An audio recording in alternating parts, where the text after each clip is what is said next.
안녕하십니까. 신의균의 국방TV 1일 안보 브리핑입니다. 오늘도 역시 우리 대한민국을 둘러싼 중요한 안보 이슈들 간추려서 브리핑 해드리겠는데요. 오늘은 북한, 미국, 그리고 국제사회, 그리고 이 정말 중요한 이 주한미군 철수 관련한 굵직한 소식들이 있어서 좀 걱정됩니다. 첫 번째 소식입니다. 최근 우리나라에 연일 말폭탄을 쏟아내고 있는 북한이 이번에는 리성권을 앞세워 미국, 그것도 트럼프 대통령을 직접 저격하고 나섰습니다.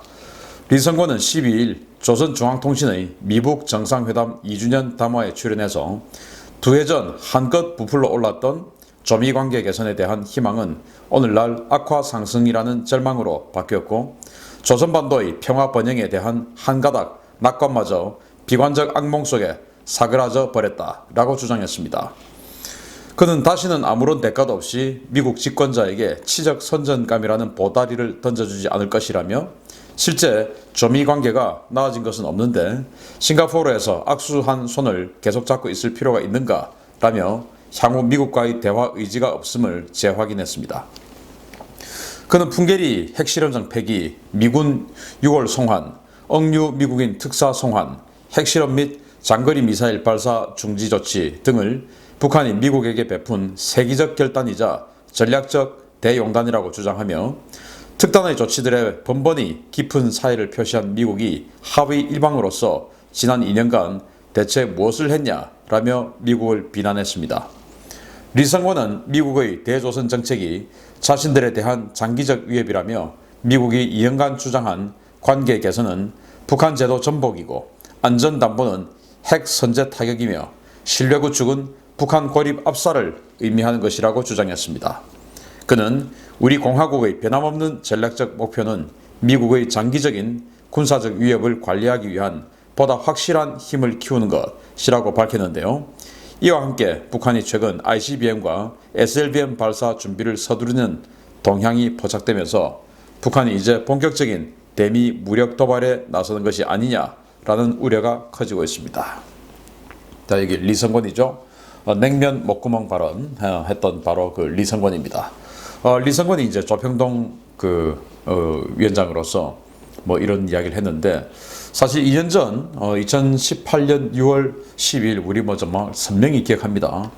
트럼프 미국 대통령이 싱가포르에서 김정은을 만났고, 그게 전 세계 핫 이슈가 됐고, 그로 인해서 그 다음날 열렸던 대한민국의 지방선거에서 정말 이런 일이 없었다면 지방의회, 시의회, 도의회, 시청, 도청 근처에도 못 가볼 만했던 사람들이 대거 시의원 또는 도의원, 시장, 도지사로 압도적으로 선출이 됐었죠. 정말 참 충격적인 상황이었는데, 그런 선물을 북한이 이 대한민국의 어떤 그 모 세력에게 안겨주었었습니다.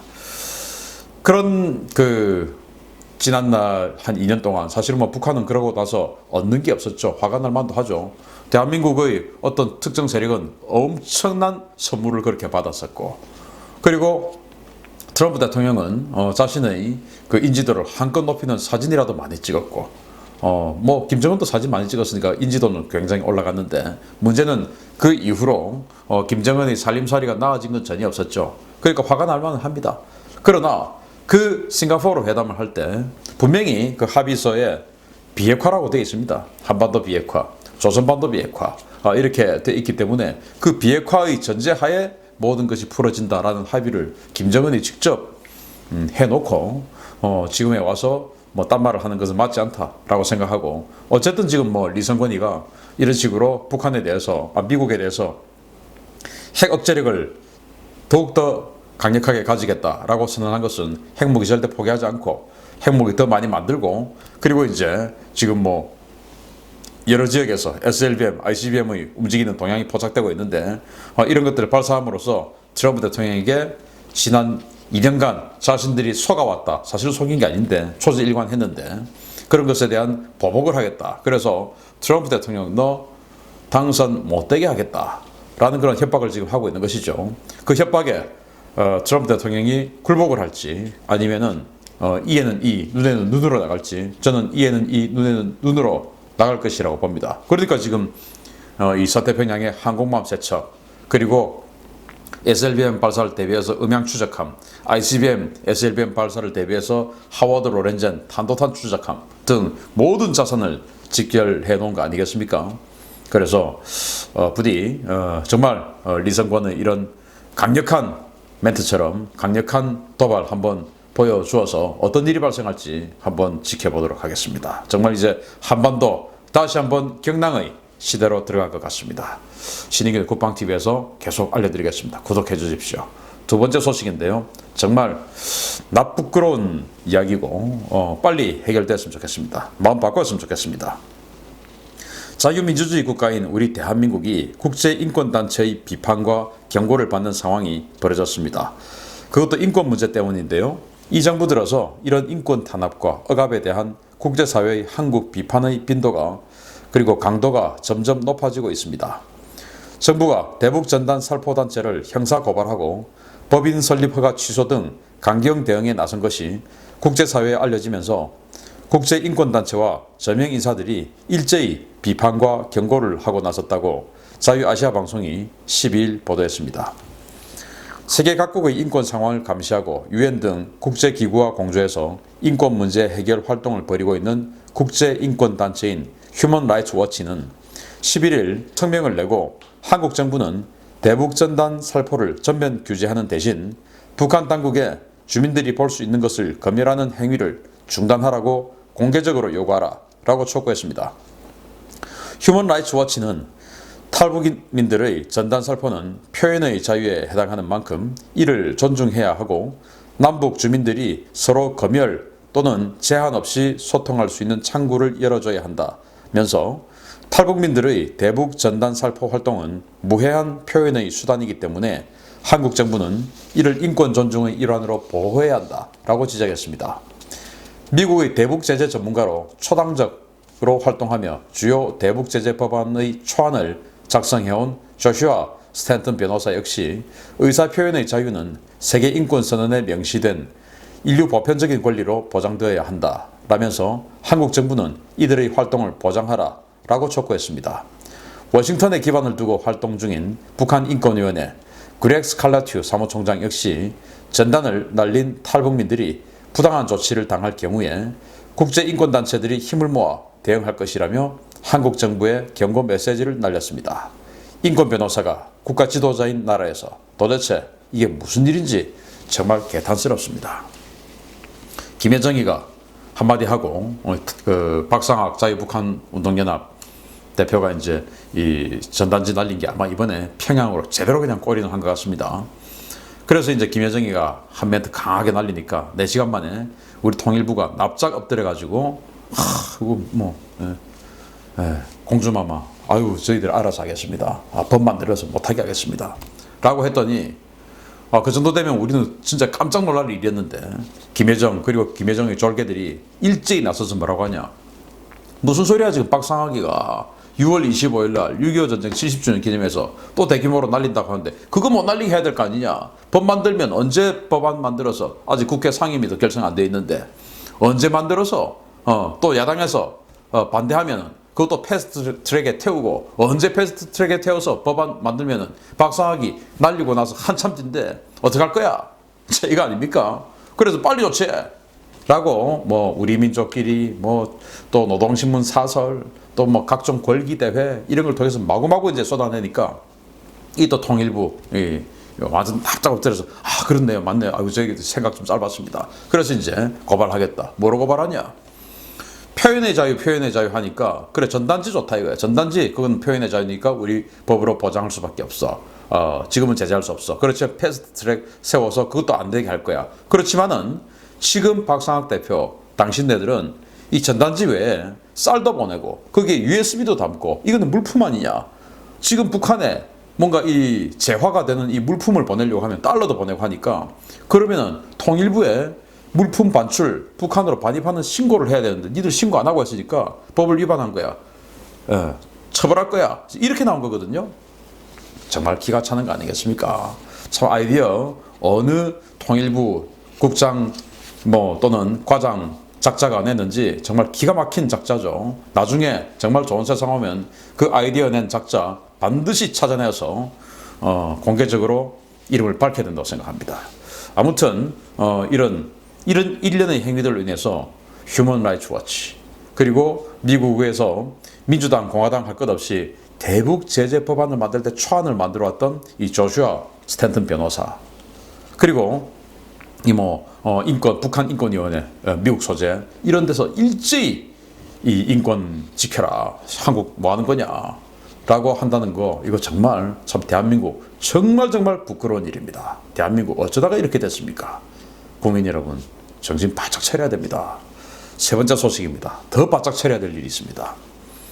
트럼프 대통령의 측근으로 최근까지 독일 주재 미국 대사를 맡았던 고위 외교관의 입에서 주한미군 철수 가능성에 대한 언급이 나와 충격을 주고 있습니다.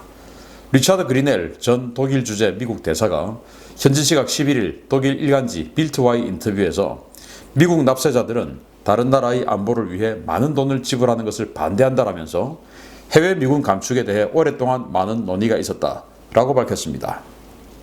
그리넬 대사는 독일 총리실이 확정된 것은 없다라고 애매모호하게 밝혔는데 미군 9,500명을 감축한 계획은 이미 확정됐고 앞으로 25,000명의 미군이 남게 되는데 25,000명이라는 숫자도 적은 것은 아니다 라며 추가 감축 가능성도 시사했습니다.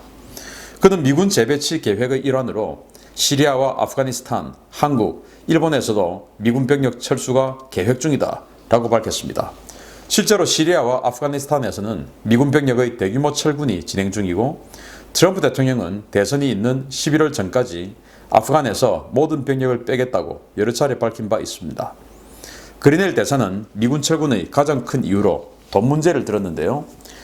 독일이 방위비 분담금을 대폭 증액해야 한다는 트럼프 대통령의 요구를 사실상 거부하면서 대규모 감군이 이루어졌기 때문에 1년 넘게 방위비 분담금 협상 교착 상태에 있는 한국에서도 비슷한 감군이 이루어질 가능성이 제기되고 있습니다.